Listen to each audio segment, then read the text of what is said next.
ছি, হুজুর এরকম একটা মেয়ের কাছ থেকে মোবাইল ফোনের নাম্বার চাইলো? আমি প্রথমে স্যার জাজিরা থেকে ইসলামিয়া মাদ্রাসা থেকে দাখিল পাশ করলাম। তারপরে স্যার পার্শ্ববর্তী এলাকা কাজিয়ারসর সিনিয়র মাদ্রাসা থেকে আলেম পাশ করলাম স্যার। আচ্ছা, তারপর নারায়ণগঞ্জ ওই চাষারা থেকে ফাজিল পাশ করলাম, আল্লাহ করাইলেন। মাধবপুর আলিয়া থেকে হাদিস গ্রুপে পাশ করলাম টাইটেল স্যার। তারপরে ঢাকা আলিয়ার থেকে ডবল টাইটেল, ওইটা হলো তাফসির বিভাগ পাশ করলাম। তারপরে ফেকা গ্রুপ যেটা ত্রিপল টাইটেল পাশ করলাম, ওইটা পাশ করলে মুক্তি বলা হয়। ওকে। জি, তারপরে তুলারাম কলেজ থেকে বিএসএস কমপ্লিট করলাম। অনেকগুলো ডিগ্রি আপনি নিয়েছেন, আল্লাহর রহমত, মাশাআল্লাহ। ওকে, আমরা জীবন গল্পই শুনবো আপনার, এবং ছোটবেলা থেকেই শুনবো, তখন হয়তো ধারাবাহিকভাবে বিষয়গুলো চলে আসবে। একটু প্রথমে জানতে চাই আপনার বর্তমান বয়স কত? স্যার আমার বর্তমান বয়স 47 বছর। আপনার বাবার নাম? মোহাম্মদ ইমান উদ্দিন মোল্লা। আর জন্মস্থান কোথায় আপনার? জন্মস্থান শরীয়তপুর ডিস্ট্রিক্ট, জাজিরা থানা, গফুর মোল্লার কান্দি গ্রাম। আপনি এই অনুষ্ঠানটা শোনেন নিয়মিত? জি স্যার, শোনেন, এবং ওনার ছবি দেখলে আপনারা বুঝতে পারবেন উনি আপাতমস্তক একজন ধর্মপ্রাণ মানুষ, ওনার লেবাস দেখে সেটা মনে হয়। আর তো এই ধরনের অনুষ্ঠান আপনি শোনেন, আপনি নিজে থেকে কেন অনুভব করলেন যে এখানে এসে আপনার জীবন গল্পটা বলা স্যার প্রয়োজন? Thank you for your question. Sir খুব ধন্যবাদ আপনাকে, এটা আমি বলতে ইচ্ছা করে চাইছিলাম। আমি স্যার 3টা কারণ এখানে আসলাম। তো 3টা কারণ হচ্ছে স্যার, 1 নম্বর কারণ আমার যে প্রেমের ঘটনা ঘটছে, লাইফ হিস্টোরি, জীবন কাহিনী, আমাকে এখনো অনেকেই ঘৃণা করে। আমার আগের বিবাহ ভেঙে গেছে। আচ্ছা, না সেটা আমরা ইন ডিটেলে যখন যাবো তখন বুঝতে পারবো। কিন্তু আমি মূল জিনিসটা যেটা জানতে চাই, যে থাকে না যে আমি রেডিওতে আসছি এই কথাগুলো এই কারণে বলার জন্য, ওইটা আমাকে এখনো ঘৃণা করে। আমি এখানে বললে তারা শুনবে, তখন তারা বুঝতে পারবে আসলে আমি সত্যিকার আসলে দোষী ছিলাম না। আচ্ছা, এক। আর দ্বিতীয় কারণ হচ্ছে স্যার, আমি যেই ভুল করছি এটা যেন দুনিয়ার কোনো মানুষ না করে, তাইলে আমি তো আল্লাহর রহমতে কাইটা উঠছি মোটামুটি। আচ্ছা, তো এটা খুব মানুষকে সচেতন করার জন্য। আর 3 নম্বর কারণ হচ্ছে স্যার, প্রায় আমি কান্নাকাটি করি, আমার অবস্থা কি হবে। আমি কাললে আমার স্ত্রী আমাকে চোখের পানি মোছাইয়া দেয় যে আল্লাহ ব্যবস্থা করবেন, আপনি চিন্তা করেন না। আচ্ছা, ঠিক আছে। স্ত্রী কাললে আমি বলি আল্লাহ ব্যবস্থা করবেন, আল্লাহ নি কোনো ব্যবস্থা আমাকে করে দেন, এর মাধ্যমে এটা একটা কারণ স্যার। ঠিক আছে, আমরা একটু শুনতে চাই ধারাবাহিকভাবেই আপনার ছোটবেলা থেকেই পুরো জীবন গল্পটা একটু শুনি, তারপরে আমরা না হয় আপনার এই 3টা রিজনের সাথে মিলিয়ে দেখবো যে আসলে সবকিছুর মিল আছে কিনা। জি, উনি একজন মাওলানা মানুষ, এবং ওনার ছবি আমাদের ফেসবুকে দেওয়া আছে, আপনারা চাইলে দেখতে পারেন www.facebook.com/kibria.rj। আমি আবারও বলছি www.facebook.com/KEBRIA.RJ, পেজটি আছে RJ কিবরিয়া নামে। প্লিজ লাইক দিয়ে দেবেন, এবং ওখানে আপনারা আমাদের অনুষ্ঠান থেকে শুরু করে আমার সঙ্গে পার্সোনালি যোগাযোগ করা যাবতীয় ইনফরমেশন ওখান থেকে পাবেন। শুরু করুন আপনি। স্যার আমার প্রথম ঘটনা, আমি যখন ক্লাস 3-তে পড়ি, জি, তো তখন আমার একটা অনুভব হইলো আমি নামাজ পড়ব। আমি তখন থেকে স্যার নামাজ শুরু করে দিলাম। লজ্জা করে আমি সবচেয়ে পিচ্ছি। ওই সময় তো আমাদের সময় ক্লাসে মেয়েরা একটু বড় বড় ছিল, আমরা ছোট ছিলাম, আমাকে পিচ্ছি বলতো। সবচেয়ে ছোট ছিলাম, কিন্তু রোল নং ছিল স্যার 1। আচ্ছা, তো আমি পলায় নামাজ পড়তাম, নামাজ ভালো লাগতো, ওই থেকে নামাজ শুরু করছি। এটা আপনার নিজে থেকে ভালো লাগতো নাকি আপনার নামাজটা পরিবারের ভালো সবাই? মানুষে পড়তো, আচ্ছা, আমারও মন চাইতো আমি নামাজটা পড়ি। ওকে। আমি নামাজটা পড়তাম। ক্লাস 4-এ যখন উঠলাম, তখন একটা অনুভূতি হলো মায়ের প্রতি আমি খুব দুর্বল হয়ে গেলাম। মা একটা স্বপ্নের কথা বললেন। মা আমাকে বললেন, বাবা তোমার মাদ্রাসায় পড়তে হবে। কি জন্য মা? তখন মা বললেন, বাবা তুমি যখন আমার পেটে, আমার নানা তখন মারা গেছে, আমার নানা এসে আমার মাকে বললেন, আমি তখন জন্মগ্রহণ করি নাই, আমার জন্মের 1 সপ্তাহ আগে। আমার নানা নাকি বললেন আমার মাকে, তুমি খুশি হও, তোমার হাতে নূর আসতেছে। তখন আমার মা বললেন যে তোমার নানা বলে গেছেন তোমার হাতে নূর আসে, এই জন্য তোমার নাম রাখছি আমি নুর ইসলাম। নুর ইসলাম থেকে নুরুল ইসলাম। ওকে। আচ্ছা, তখন পড়ে ওঠার পরে স্যার আমার মনটা এতই বেকুল হইলো মায়ের স্বপ্ন শোনার পরে, আমি স্কুলে আর পড়বো না, মাদ্রাসায় পড়বো। আচ্ছা, চিন্তা ভাবনা করে আবার 4 থেকে পরীক্ষা দিয়ে 5-এ উঠলাম। 5-এ ওঠার পরে রোল নং খানো আল্লাহর মেহেরবানি 1 হলো। তখন ওই যে মা স্বপ্নে দেখছে, এই জন্য আমি মনে মনে ভাবছি মাদ্রাসায় পড়বো। জি। তো একদিন আমাদের এক স্যার সকলকে জিজ্ঞেস করতেছেন, তোমার জীবনের লক্ষ্য কি? আগে মেয়েদেরকে বললো, অনেকে অনেক কথা বলে। এক ছেলে বললো যে স্যার আমি বড় হয়ে গেছে বয়সে, যে আমি আর লেখাপড়া করবো না, 5 পাস করে আমি 5 পাস করার পরে আমি গরিব মানুষ, আমার বাবাই কইছে আমি বিড়ি বেচবো। ওই সময় নূরজাহান বিড়ি ছিল পাতার। আরেক ছাত্র বলে যে 5 পাস করলে আমার বাবা আমার বিবাহ করাই দেবো। আমাকে জিজ্ঞেস করার পরে আমি বললাম কি স্যার আল্লাহর রহমতে মাওলানা হব। আল্লাহর রহমতে বলছে। আর এই কথা শোনার পরে মেয়েরা হাইসা দিল। আমি একটু লজ্জা পেলাম। ছোট মানুষ, ছোট সে একটু মানুষ, বড়দের মতো কথা বলে। মালনা হবে, কত আশা, মালনা চিনোসনি কারে কয়। তা আমার মনে ধারণা মায়ের স্বপ্ন। আচ্ছা, তো হুজুর বললেন যে আল্লাহ চাহে তো তুমি মাওলানা হবে, আল্লাহর কোরআন শিক্ষা করতে পারবা। তো এই দুইটা জিনিস হওয়ার পরে আমি খুব হয়ে গেলাম যে আমি মাদ্রাসায় পড়বো। তো মাদ্রাসায় পড়বো, তো আমি বৃত্তি পাইলাম, তো ইচ্ছা করে মাদ্রাসায় চলে গেলাম। মা বলছেন, মাদ্রাসায় যাওয়ার পরে ভালো লেখাপড়ায় ছিলাম, তখন সুস্থ ছিলাম, ক্লাসের মধ্যে ফার্স্ট হইলাম আল্লাহর মেহেরবানি। পুরো মাদ্রাসার মধ্যে দেখা গেলো আমি ফার্স্ট। যেমন 5 পাস করে আমাকে ভর্তি করা হয়েছিল 3-তে। আমি তো কিতাব বুঝি না ওই সময় স্যার, আমাকে 3-তে ভর্তি করা হইলো। জি, বাংলা ইংরেজি এই বুঝি, মোটামুটি ওগুলি বুঝি না। তো 3-তে ভর্তি করা হয়েছে, মনটা খুব খারাপ যে নিচের ক্লাসে দিল। তখন আমি খুব ভালোভাবে লেখাপড়া করতে শুরু করে দিলাম। তো লেখাপড়া কইরা আল্লাহ দয়া করে আমার মুখের দিকে চাইলেন, আমি স্যার ক্লাসে ফার্স্ট হইলাম, মাদ্রাসার মধ্যে ফার্স্ট হইলাম। ওকে, আমাকে 3 থেকে 4 বাদ দিয়ে 5-এ উঠাইয়া দেওয়া হলো। মানে ক্লাস প্রমোশন দেওয়া হলো। প্রমোশন, ডাবল প্রমোশন দিল ওই সময় আমাকে। পরবর্তী আরে আবার আমাকে ওই 5 থেকে আবার ওইভাবেই ফার্স্ট হইলাম। আবার 6 বাদ দিয়ে 7-এ উঠে ফেলা হইলো। ওই 2টা ক্লাস স্যার আল্লাহর রহমতে কভার করলাম। কভার করার কারণে যাকলা খুব একটা সুনাম হইলো। আমি আমলেও ভালো ছিলাম, ওই সময় থেকে সুন্নত পথে চলতাম। যাই হোক, দাখিল পরীক্ষা আসলো 1984-এ। তো আমার বাড়ির থেকে মাদ্রাসা একটু দূরে, তো এই জন্য জাজিরা বাজার একটু লজিন আমাকে দেওয়া হইলো। আমার একটু সমস্যা, একটু লজিন থাকলাম। তো ইমিডিয়েটলি ওখানে একটা বড় মসজিদ আছে, আমার কণ্ঠ মোটামুটি সবাই পছন্দ করতো। মুয়াজ্জিন রাখার জন্য একটা কথাবার্তা চললো। আচ্ছা, আমি তখন বয়স হবে 14 কি 15, আমার ইন্টারভিউ নেওয়া হইলো। তো ইন্টারভিউ নেওয়ার পরে যাই হোক কয়েকজন ছিল, আমি ফার্স্ট হইলাম আল্লাহর মেহেরবানি। ওকে, মুয়াজ্জিন চাকরি হয়ে গেল।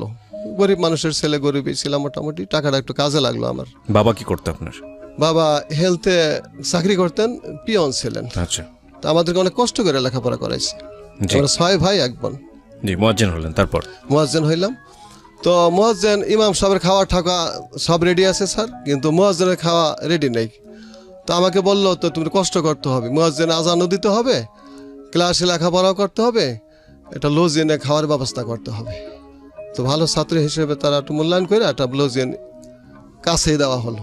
ওখানে বেশি খাটনি খাটাখাটি কিছু নাই। এই সকালে 2-3 জন ব্লাহমান পড়াইতাম কোরআন শরীফ সিপারা, রাতে 2-1 জন বাংলা ইংরেজি 2-3 জন ছোট্ট ছোট্ট।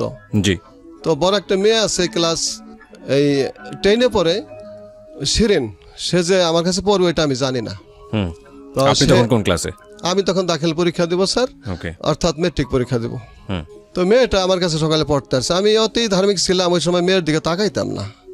তো লজিন হয়ে গেছে প্রায় 6 মাস।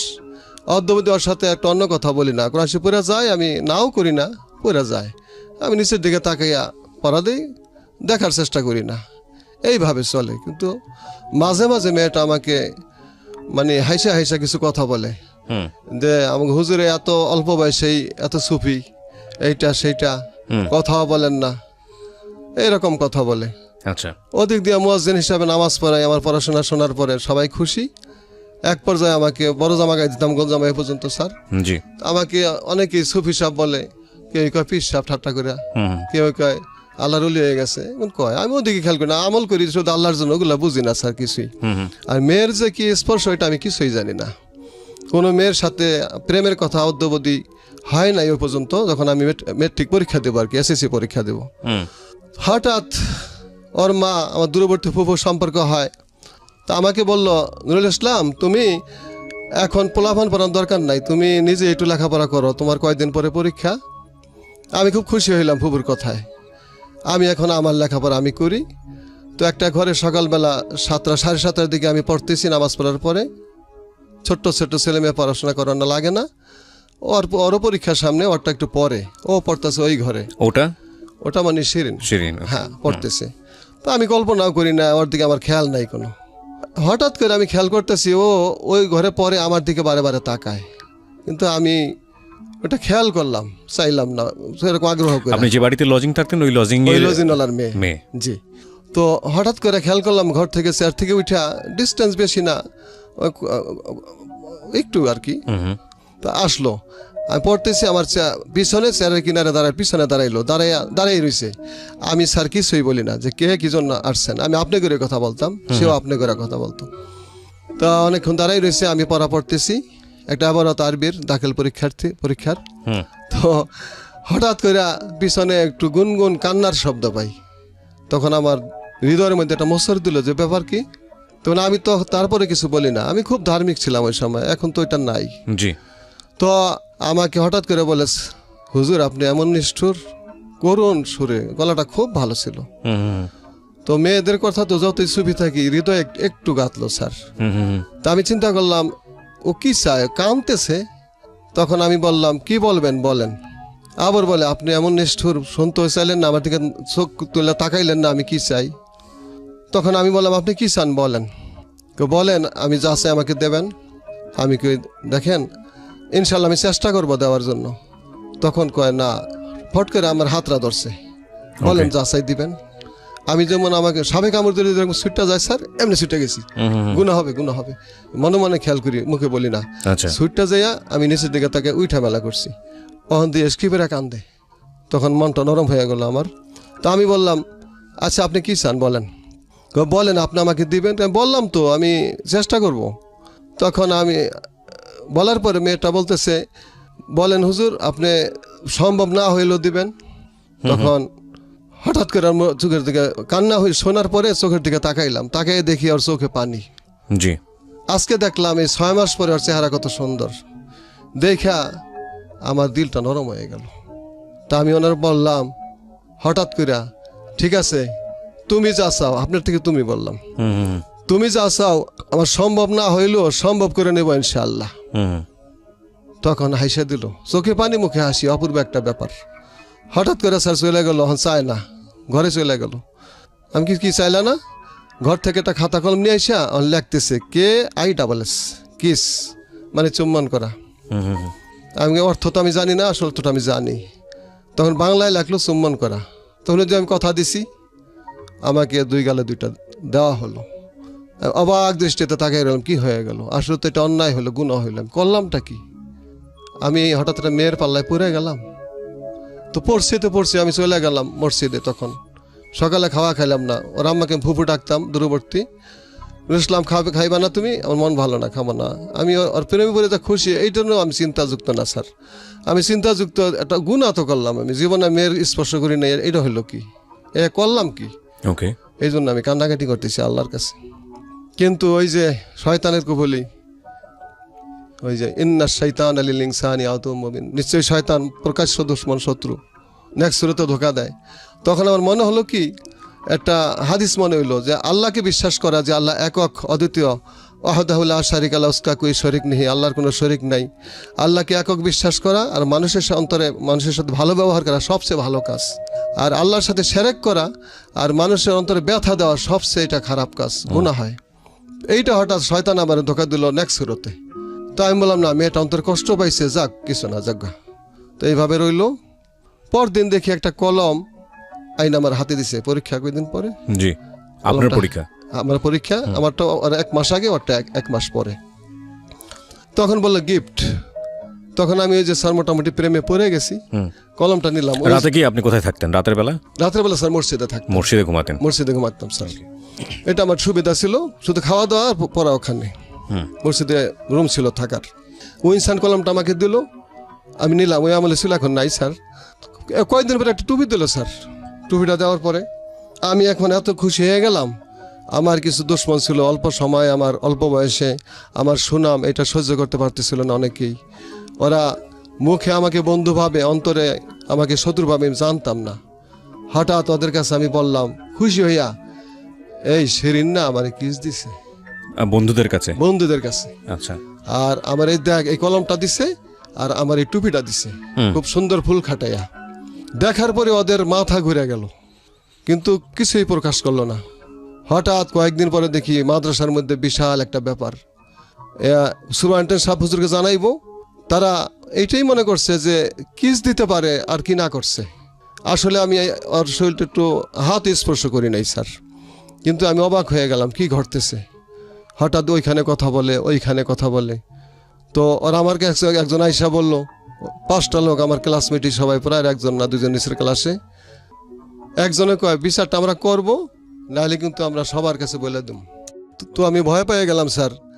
যে আমার এত ভালো জানে মানুষে আমাকে সবাই খারাপ মান বলবে, সম্মানের ভয়। আমি তো অন্যায় করি নাই, তো মানুষের মাঝে সরাসরি হবে এই কথাটা আমি ভয় পেয়ে গেলাম। ভয় পেয়ে বললাম একে বিনয় সহকারে, খুব ছোট হইয়া, আপনারা আমার বিচার করেন, কারো কাছে বললেন না। তারপর আমাকে খুব মারলো, আমাকে খুব টর্চারিং করলো, আমি এক পর্যায়ে খুব কষ্ট পাইলাম, আমার পিঠে দাগ হয়ে গেল, হুম অনেক মারলো। তো কারো কাছে মেরে কথা বললাম না, ওরাও কারো কাছে বললো না।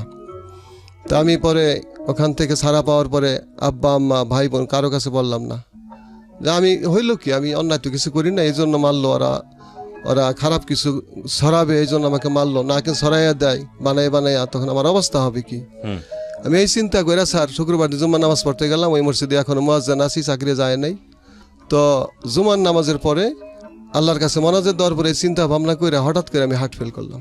আমার কি হইলো, আমি কি মসজিদে অন্যায়- হার্ট ফেল করলেন? মসজিদে হার্ট ফেল করলাম। আমার হইলো কি, আমি কি করলাম, আমাকে এমনি মারলো। আর এখন আর দুইটা চিন্তা, একটা হলো ওই কথাটা যদি ওরা বইলা দেয় মানুষের কাছে, অবস্থা হবে কি, এই জ্ঞানটা আগে ছিল না। হুম আর দ্বিতীয়ত যদি আমাকে মারছে এটা মানুষ জানলে আমার কি বলবে। রাইট, মান সম্মানের ভয়। জি, মান সম্মানে আমি হার্ট ফিল করলাম। হার্ট ফিল করার পরে আমাকে ধরাধরি করে লয়ে গেল, সবাই শত শত লোক জমা হয়ে গেল, নুরুল ইসলাম হার্ট ফিল করছে। কারণটা কি কেউ জানে না, সবাই কেউ কয় ফেরেশতার মতো নানান পদের কথা বলে, ভালো কয় ভালো সবাই। মানুষ, হ্যাঁ। ভালো মানুষ, কি হইলো কি হইলো, অনেক লোক জমা হয়ে গেছে। তো এই আমাদের হেলথে রয়েছে জাজিরা থানার ডাক্তার সাকাওয়াত হোসেন MBBS সাহেব, উনি আসলো। আসার পরে আরও কয়েকজন ডাক্তার আসলো, আমার ভাই একজন ফার্মাসি ডাক্তার আছে ছোটোখাটো, আসলো। আমি শুনলাম পরে যে 3 দিন পর জ্ঞান ফিরছি। তা জ্ঞান ফেরার পরে নাকি স্যার আমি বলছি আমার শিরিন কোথায়, ও আমার মান সম্মান স্যার যা ছিল তাও শেষ। তখন মানুষে যারা শ্রদ্ধা করে স্নেহ করে দেখতে আসছিল তারা ঘৃণা করে চলে গেল, এ কি। তখন যার সাথে দেখা হয় কয়েকদিন পরে, কেউ বলে তোরে মনে করছি ফেরেশতার মতো, তোর নিয়েই কাম, আপনার জায়গায় তুই, তুমির জায়গায় তুই, বলে স্যার তোমারে মনে করছি পীর সাহেবের মতো, তোমার এই কাম, তোমার মনে হচ্ছে আল্লাহর ওলি, তোমার এই কাম, তোমার ফেরেশতা মনে হচ্ছে তোমার এই কাম। আরও মাথা ঘুরে গেল স্যার, কষ্টে চিন্তায় ভাত পানি খাওয়া বন্ধ করে দিলাম। এখন মেয়েটা তো আসলে অন্যায় করে নাই আমার সাথে, রাইট। আমিও করি নাই, মেয়েটা খুব ভালো, আমিও ভালো, খারাপ প্রস্তাব কখনো দেয় নাই, আমিও দেখছিলাম না। তো এই ঘটনাটা আমার মান সম্মান সব শেষ হয়ে গেল, মেয়েটারও শেষ। তো সবাই এই কি হলো, এই ছেলে দিয়ে এই কাম শিরিনের সাথে। শিরিন তো খুব গানে পটু ছিল, একটু কাহিনী বলি স্যার। তো এরকম এই গানের পটু ছিল। আমি এক ডাক্তারের কাছে আবার বলছিলাম, ক্লাসের বন্ধুর কাছে তো বলছি এই কথা, এক ডাক্তার ইসুফ ডাক্তার, তার কাছে যেয়ে বলি কি শিরিন আমাকে ভালোবাসে। কও কি তোমার শিরিন ভালোবাসে, ওর যা গলা, ওর জন্য তো অনেক মানুষ পাগল। কয় শোনো একটা ঘটনা, সে বলতেছে, আমি বলেন, আমি একদিন রুগী দেখতে গেছি, ছোটোখাটো ডাক্তার, মিটি জ্যোৎস্না, রাত 8টা বাজে বা 9টা বাজে এরকম হবে। তো পাট ক্ষেতের কিনার দিয়ে মিটি জ্যোৎস্না, একটু গুরানি বৃষ্টি, ওখান দিয়ে আসতেছি। আর জাজিরা অডিটোরিয়ামে শিরিন গান গাইতেছে, মিলন হবে কত দিনে আমার মনের মানুষের সনে। তো এই গানটা শুন না, আমি শুনতেইছি তন্ময়, হ্যাঁ ওই লোকে বলতেছে। হঠাৎ করে আমার ব্যাগ যে কোথায় পড়ে গেছে আমি জানি না, গানটা শেষ, তারপরে দেখি হাতে ব্যাগ নাই। পরে গান শেষ হওয়ার পরে আমি দেখি ব্যাগ নাই, ব্যাগ তালাশ করে পাইছি পিছনে। তা এমন ছিল তার গলা, সে তোমারে ভালোবাসে। সেও খুশি হইলো, পরবর্তী পর্যায়ে শত্রুতা করছে। তখন মেয়েটার মান সম্মান চলে গেল, আমারও চলে গেল। তখন ডাক্তার বলল এই মেয়ের সাথে সম্পর্ক, এই জন্যই তার এই অবস্থা হয়েছে, সেন্সলেস হয়েছে সম্পর্ক, তাকে বাঁচাইতে হইলে বিবাহ দিতে হবে এর সাথে। প্রস্তাব গেল স্যার, প্রস্তাব দেওয়ার পরে তারা তো আনগ্রান্টেড, যে এই মুহূর্তে বিবাহের সাথে একটা বদনাম সম্ভব না, ডিনাই করে দিল। আমিও পরে না করলাম, না বিবাহ করলে লেখাপড়া নষ্ট হয়ে যাবে আমার, বিবাহ হইল না। তারপরে ও ভালোভাবেই পাশ করলো, আমিও পাশ করলাম মোটামুটি ভালোভাবেই। ওই সময় ডিভিশন ছিল, ফার্স্ট ডিভিশন পাইলাম। আপনি যে আজান দিতেন, আজানটা ওটা কি তারপরে বলবৎ ছিল? আজান দেওয়াটা বাদ হয়ে গেল, বাদ করে দিয়েছে। আমার চাকরি বাদ, সুনাম সব শেষ, লজিং টজিং সব বাদ, সব বাদ। লজিং শেষ, লজিং শেষ হওয়ার কারণে আমার এমন অসুখ হয়ে গেল, ওকে দেখা পাই না, ওকে দেখি না, কথা বলতে পারি না। মোবাইলের যুগ ছিল না স্যার, দেখা পাই না, কথা বলতে পারি না। হঠাৎ করে একদিন আমি কোথায় আছে, ইডেন কলেজে ভর্তি হয়েছে ঢাকা, ওখানে দেখা করতে আসলাম, দেখি আমার সাথে দেখা করে না, পরিবর্তন হয়ে গেছে। ওদের বাসা আমলিগোলা, ওর বোনের বাসা ওখানে থেকে পরে আগে পড়তো, ওখানে গেলাম। তো আমি রাত্রে গেলাম, এশারক্তের সময় কথা বলে না, তখন ওই রাত্রেই চলে আসলাম। তখন একটা লজ্জা পাইলাম, দেখি অন্যরকম হয়ে গেছে। তারপরে মোটামুটি ওই লজ্জা সরম, একটা সরম পাইছে, তো তারপরে মোটামুটি আমি ফাজল পাস করা পর্যন্ত আর সে ডিগ্রি পাস করার মতো মোটামুটি 6 বছর সম্পর্ক, 4-5 বছর সম্পর্ক ছিল। চিঠিপত্র আমাকে দিত, আচ্ছা, তো আমিও দিতাম, কিন্তু দেখা সাক্ষাৎ হইতো না। মানুষের কাছে চিঠি পাঠাইতো, ডাকযোগে পাঠাইতো। জি, তো আমি এই কষ্ট, ওই সময় একটা সমস্যা হইলো কি স্যার, আমি মানসিকভাবে অসুস্থ হয়ে গেলাম আর শারীরিকভাবে আমার একটা অসুখ হয়ে গেল। আমার মাথায় ব্যথা হয়ে গেল, যন্ত্রণা হয়ে গেল। আজও স্যার সেই ব্যথাটা আমার আছে, মাথায় যন্ত্রণা। আজও আমি মাসের প্রায় 15 দিন অসুস্থ থাকি। তো যোগাযোগ বন্ধ হওয়ার কারণে এখন চিঠি দেয় না। হঠাৎ করে একদিন দেখা হইলো, তো আমাকে বলতেছে যে আমি ইডেন কলেজে পড়ছি, ডিগ্রি কমপ্লিট করলাম, পিএইচডি ডিগ্রি পরে এক ছেলে আমাকে ভালোবাসে। তখন তার কাছে আমি কি, কিছুই না। ও আমাকে ভুলে গেল, অলরেডি আর বিবাহ হয়ে গেল। ও এখন আমেরিকা আছে, আর যোগাযোগ নাই, শেষ। তখন আমার মনে হইলো যে মেয়েদের প্রতি একটা ঘৃণা এসে পড়লো, যে এরা আসলে মানুষ না। আসলে ওরা ভালো মানুষ, অনেক ভালো মানুষ আছে।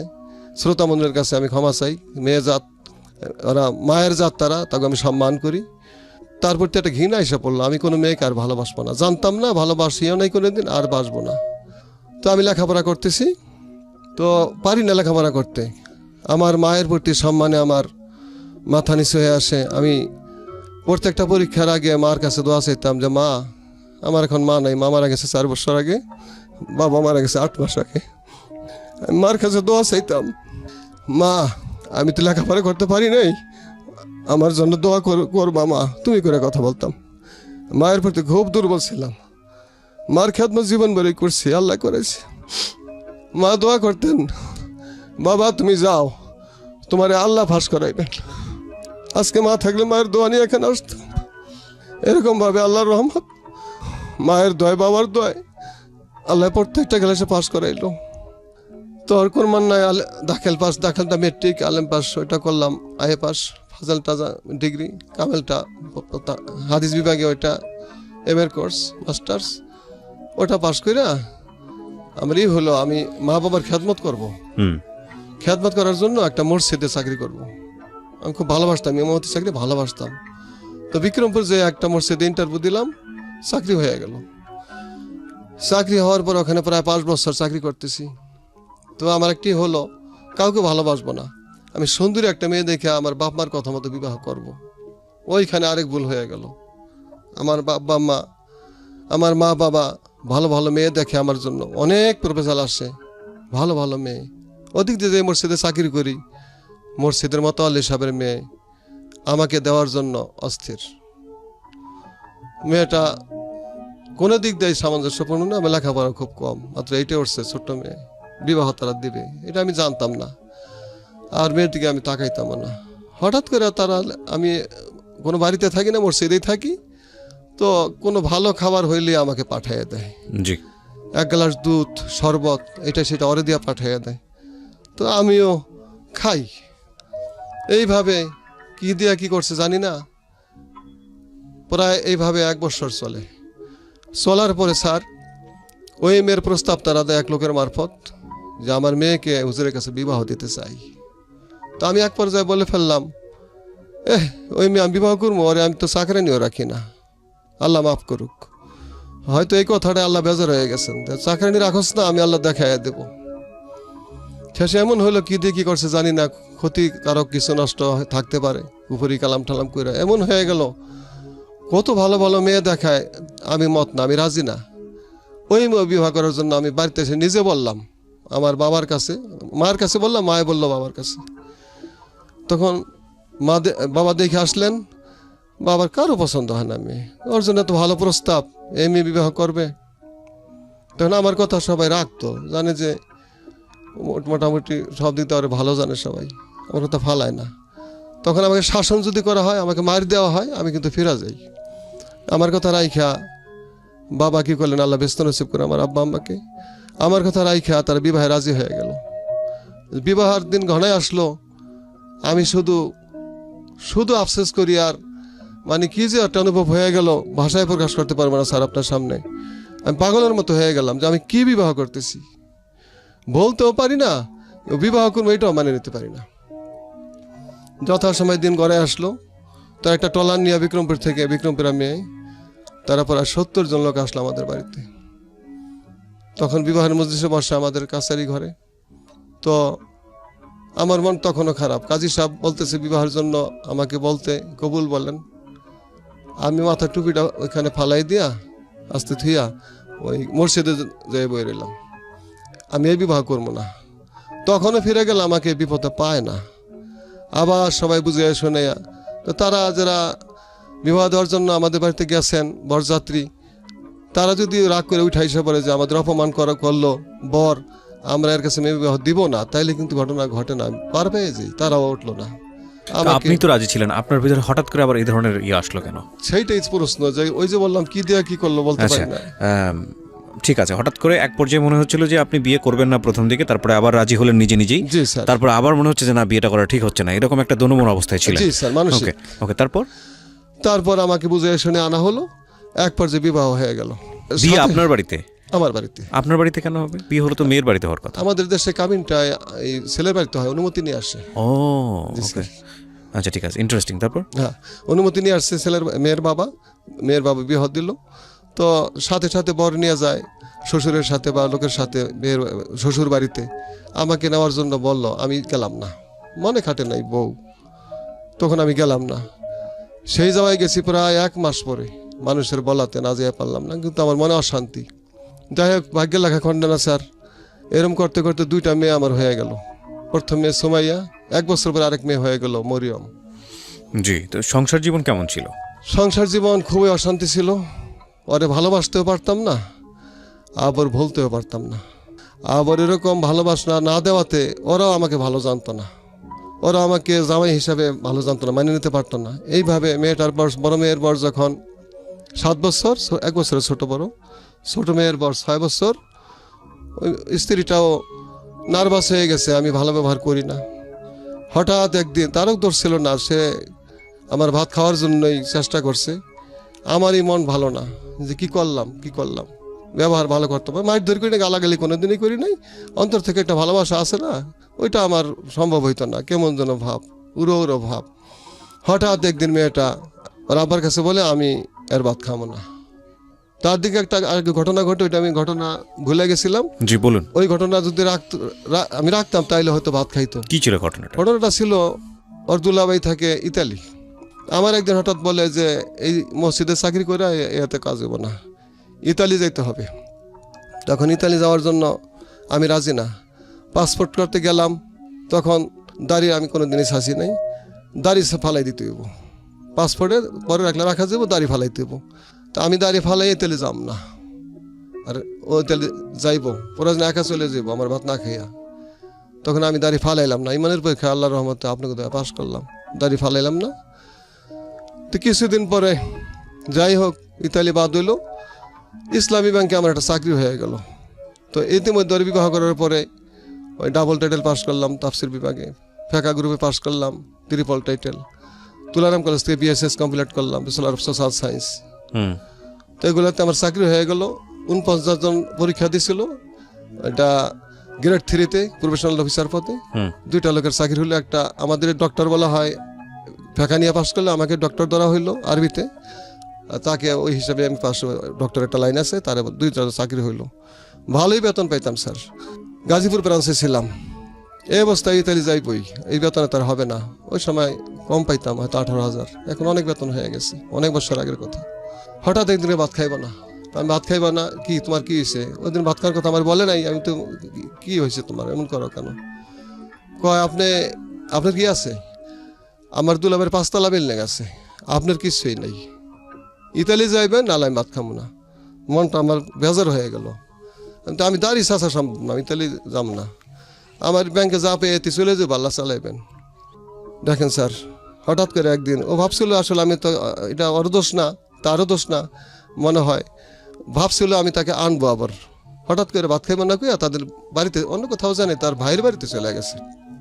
তো ভাইয়ের বাড়িতে যাওয়ার পরে এক পর্যায়ে তার বাপের বাড়িতে চলে গেছে। আশাই ছিল আমি যে আনবো। তো আমার যে ছিল, স্যার তুমি রাগ করে গেছো, আমি তোমার পাঠাই নেই, ইচ্ছা করে আসবা। আর বিক্রমপুরা মেয়ে তো অত্যন্ত জিদ, তার জিদ ছিল আমাকে সে আইসা নিবে না, আমি যাব না। আচ্ছা, এটা করে খেলতে খেলতে আর আসলো না। তখন স্যার আমার একটা মেয়ের বয়স 7 বছর, একটা মেয়ের বয়স 6 বছর। দুঃখ, করে তারা। আজকে আমার ওয়াইফ চলে গেল, এটা আর একটা বেশি বদনাম, আমার অবস্থা হবে কি? এই জন্য আমি ভেঙে পড়লাম। আমার অসুখ হয়ে গেল, প্রেশার হয়ে গেল, মাথা ব্যথা হয়ে গেল। আমার চাকরি করা সম্ভব হলো না। ইসলাম ব্যাংক থেকে পর্যায়ক্রমে ভুল করতে করতে করতে করতে এক পর্যায়ে বাদ পড়ে গেলাম। বাদ পড়ে মেয়ে দুইটা লিয়া ইমামতি শুরু করলাম। কোথায় রাখবো, কার কাছে রাখবো, মনে মানে না। ওর মা নাই, থাকতেও নাই, ইতালি চলে গেছে ওকে ফালাইয়া। উনি ইতালি চলে গেছে? ইতালি অলরেডি চলে গেল ওর দুলাবের সাথে, এখন ইতালি আছে। ওখানে বিবাহ বর্ষে একটা মেয়ে হয়েছে, আমাকে ফোর্স লেটার পাঠিয়ে দিছে। আগাই আমরা সামনের দিকে। তো মেয়েটাকে নিয়ে কি করলেন আপনি, মেয়ে দুটোকে নিয়ে? মেয়ে দুইটা নিয়ে স্যার যে কি কষ্ট করলাম, ওদের নিয়ে ইমামতি শুরু করলাম। তো একজনের ভাতই তো দেয়, যাদের দয়া হয় যে হুজুরের দুটো মেয়ে নিয়ে আসে। মেয়ে একটা 7 বছর 6 বছর আমার কাছে থাকে, তো যার দয়া হয় একটু ভাত বাড়াইয়া দেয়। আর যেই না করে ওই একজনেরই দেয়। আমি না খাই, আগে খাওয়াই, আবার চাইয়া খাওয়াই না। আমার দুটো মেয়ে আছে, কিছু এমনি মানুষের অবস্থা ভালো না, খুবই খারাপ। আমি সরি ইন্টারাপ্ট করছি, আমি অনেকক্ষণ ধরে শুনছিলাম। এই জায়গাটা আমার একটু কিছু বলার আছে। প্রথমত হচ্ছে যে এটা আমার একদম ব্যক্তিগত অভিমত, এবং এটা শুধু ব্যক্তিগত না, যেহেতু আমরা ধর্মপ্রাণ সবাই, আমরা জানি যে এটা অনেকেরই মতামত। তবে এটা ঠিক যে আমরা এক্সারসাইজ করি না বিষয়টা। সেটা হলো, আমি ঢাকা শহরের অনেক বড় বড় মসজিদে নামাজ পড়েছি। আমি সেখানে দেখেছি যারা ইমাম, তাদের যে আলাদা মর্যাদা, সেটা নিঃসন্দেহে প্রশংসা করার মতো। কিন্তু এটাও ঠিক যে আমি যেহেতু গ্রামে বড় হয়েছি, আমি গ্রাম কিংবা উপজেলা শহর সেই সব জায়গাতে অনেক মসজিদেই নামাজ পড়েছি, বিশেষ করে শুক্রবারের নামাজের পরে দেখবেন যে ইমাম খুতবা দেন, বা খুতবার আগে যিনি যে বয়ানটা দেন, তারপরে ইমামের হয়ে কেউ, মানে যে যখন আমাদের ওই যে অর্থ কালেকশনের জন্য যেই ডিব্বাগুলো ছাড়া হয়, তার আগে কেউ কেউ উঠেন মসজিদ কমিটির পক্ষ থেকে, উঠে কিছু কথা বলেন। এবং এটা ইমাম বলতে পারেন না, কারণ ইমামের পক্ষ হয়ে তিনি বলেন। এবং সেখানে দেখা যায় অত্যন্ত কাকুতি মিনতি, বিনয় অনুনয় করে ইমামের জন্য কিছু পয়সা চাওয়া হয়, কারণ তার সংসার আছে, তার ইমামতি করেই তার জীবন চলে, সুতরাং আপনারা কিছু বাড়িয়ে দেবেন। এবং সেই কাকুতি মিনতিতেও যে খুব বেশি পয়সা ওঠে তা কিন্তু না। এটা গেল এক। 2 নম্বর, এই চিত্রটা খুব বেশি দেখা যায় রমজান মাসে। এবং অদ্ভুত বিষয় হচ্ছে যে হাফেজ সাহেব যিনি নামাজ পড়ান, তার জন্য পয়সা, অমুকের জন্য পয়সা। তো এটা না খুব দুঃখজনক আমাদের জন্য। দুঃখজনক এই কারণে যে ইনারা হচ্ছেন আমাদের অভিভাবক, এবং ধর্মীয় অভিভাবক তো অবশ্যই, মানে ধর্মের দিক থেকে চিন্তা করতে গেলে এনারাই হচ্ছেন প্রথম সারির অভিভাবক।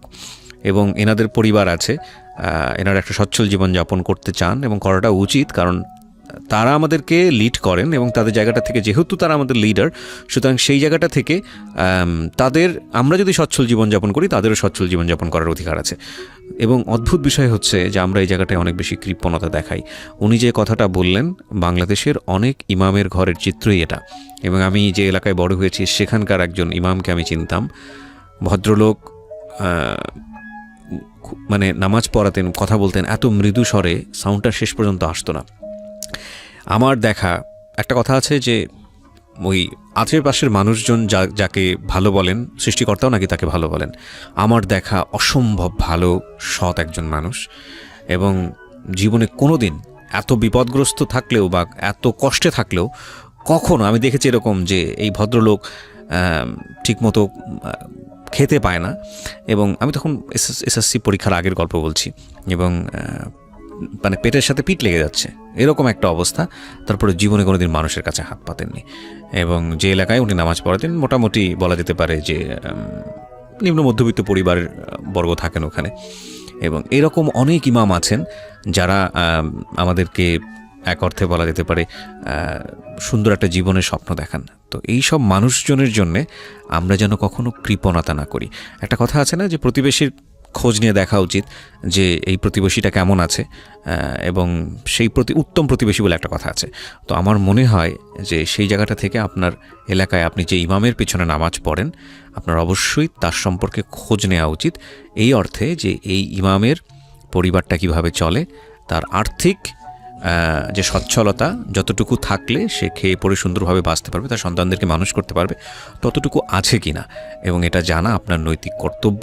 শুধু তাই না, এবং সেজন্য আপনার যদি কিছু করার থাকে তাহলে সেটাও করা আপনার জন্য অবশ্যই অবশ্যই জরুরি।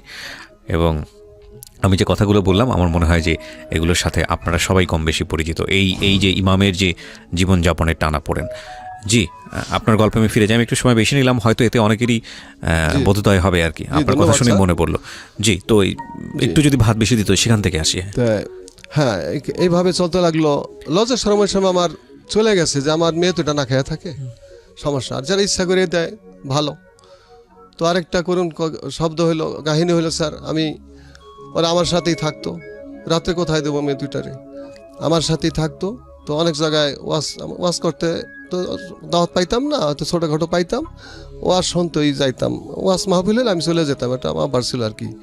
দুইটা মেয়েরে তালা মাইরা রাইখা আমি চলে যেতাম। কোনদিন আইসা দেখতাম মেয়ে দুইটা কাঁদতেছে, ভয়ে কাঁদতেছে, আব্বা কো আব্বা আব্বা করে। আবার কোনদিন আইসা দেখতাম মেয়ে দুইটা প্রস্রাব পায়খানা করে দিয়েছে, আইসা পরিষ্কার করতাম। তো হঠাৎ করে ওরা আমি না থাকলে ওদেরকে দেখাশোনা করতো। পাশের বাড়ি একটা মেয়ে ভাত খাওয়াইতো নিয়া, যত্ন করতো। আবার ওই মেয়েটা এক বাপের এক মেয়ে, ওর সন্তান নেই, মেয়েটা পালুকে মেয়েটা খুব ভালো ছিল, ভাত খাওয়াইতো নিয়া। ওরা তো ছোট, ওরা মায়ের আদর পায় নাই, মনে নেই। তো তো আদর করাতে ওরা হঠাৎ করে ওই মেয়েটারে মা বলে ডাক দিছে। তো ডাক দেওয়ার কারণে হুজুরের মেয়ে মা কইল কা, আসলে আমি জানিও না। হুজুরের মেয়ে মা বললো কেন, কোনো ফ্যাক্ট আছে, এই হুজুরে রাখা হবে না। ওহো, আমার চাকরিটা চলে গেল। তখন মেয়েটা করলো না, হুজুরের দোষ না, হুজুর আমাকে কোনো দিনে কিছু বলে নাই। হুজুরকে রাখাবে না মানে হুজুরের ইমামতি চাকরি শেষ। যে হুজুরের মেয়েকে মা বললো, কারণ হুজুরের নাকি তাহলে একে বিবাহ করবে, হয়তো হুজুরের সাথে তার কোনো সম্পর্ক আছে। তুমি এটা বললো, হুজুরে আমার কোনো দিনও কোনো কথা বলে নাই, আমি এটা ভালো লাগে আমি ওকে খাওয়াই। আর ওরা ছোট্ট মানুষ বলে হয়তো মা বলছে আমার। Most tragic story ever. বলেন তারপর। আমার চাকরিটা চলে গেল। চলে যাওয়ার পরে দুজন লেগে কই যাবো, তখন মেয়েরা রাস্তা দিয়া বিকেল হয়ে গেছে। দোনো মেয়ে আমার জিজ্ঞাবা, আব্বা আমার কি আমাকে বেড়ারে খেদাই দিছে? মা, না খেদাই দেয় নাই, আল্লাহ তুমি ব্যবস্থা করবো, আল্লাহ তুমি ব্যবস্থা করবো। ছোট মেয়েটা তো বোঝে না, বারে বারে জিজ্ঞেস করে, আব্বা আমাকে রাত্রে বাদ দেবো না, খেদাই দিছে। না, আল্লাহ তোমাকে দিব। সে সকলে আর চাকরি হয় না। মেয়ে দুইটারে বাড়িতে রাখলাম, আমার ছোট ভাইয়ের বউ দেখাশোনা করতো, দিয়ে আবার আসলাম। স্যার ওদিক দিয়ে আমার মাঝে আরেকটা চাকরি হয়েছিল, ভুলে গেছি, ওই বিবাহটার আগ দিয়ে একটু বলবো স্যার? জি নিশ্চয়ই। ভুলে গেছিলাম স্যার, এর জন্য ক্ষমা সুন্দর দৃষ্টিতে দেখবেন স্যার। যখন আমি ওখানে চাকরি করি, মেয়েটার দেওয়ার ইচ্ছে করে, যে মেয়েটা দুটা মেয়ে রেখে চলে গেল আমার, যেই ওই যে ওর মায়। তো ওই সময় আমার ঢাকা আমার দূর সম্পর্কীয় স্বাস্থ্য ভাই, ওই কর্নেল মোস্তফা ছিল আমার ভাই। তো ওনার তদবির সব মিললেই তো ওনার বাসায় গেলাম। আমার মেজে ভাই একজন ডাক্তার, ফার্মাসিস্ট, গ্রাম্য ডাক্তার আর কি। তো উনি ডাক্তার আমির হোসেন, ওনার বাসায় আমাকে নিয়ে গেলেন চাকরির জন্য। সেনাবাহিনীর ইমাম পদে চাকরি হয় কিনা, আমার বিয়েরও আগে। তো মোস্তফা ভাই আমাকে নিয়ে সদর দপ্তর মালিবাগ, ওখানে আমাকে নিয়ে গেলেন। তো ওখানে ব্রিগেডিয়ার আমিনুল ইসলাম সাহেব বসা। তো ওনার সামনে মোস্তফা ভাই কর্নেল আমার ভাই হয়, সে চেয়ারে বসে না, আমাকে বলে চেয়ারে বসেন। এটা একটা আমার ইন্টারভিউ নিচ্ছে আর কি। তো আমি বসি না, সংকোচ করি। তখন বলে বসেন হুজুর বসেন। তা আমি বসছি। পরে বুঝতে পারলাম এটা একটা ইন্টারভিউ নিল, যে আমি সাহস আছে কি না, কয়েক ইন্টারভিউতে পাস করছে। তখন আমাকে ব্রিগেডিয়ার সাহেব আমিনুল ইসলাম স্যার আমাকে জিজ্ঞেস করলেন, আপনার দায়িত্ব, আমরা সরকারিভাবে ইমাম নিব, আর্মিদের ইমাম, তো আপনি পারবেন কিনা একটু, আপনাকে ইন্টারভিউ নিচ্ছি। আপনি তাৎক্ষণিকভাবে যে কোনো একটা আয়াতের বা একটা সূরার আপনি তর্জমা করবেন বাংলায় প্লাস উর্দুতে।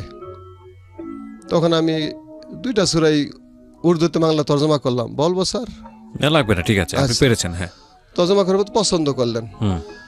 পছন্দ করার পরে তখন আমাকে ওই ব্রিগেডিয়ার সাহেব বললেন, আমরা তো লোক নিব কয়েকদিন পরে, অস্থায়ীভাবে আমাদের মসজিদে আপনি থাকেন, আপনাকে অস্থায়ীভাবে কিছু দেওয়া হবে, পুরা বেতন না, আমরা কিছুদিন পরে লোক নিব, ওখানে আপনাকে নিয়োগ দেব।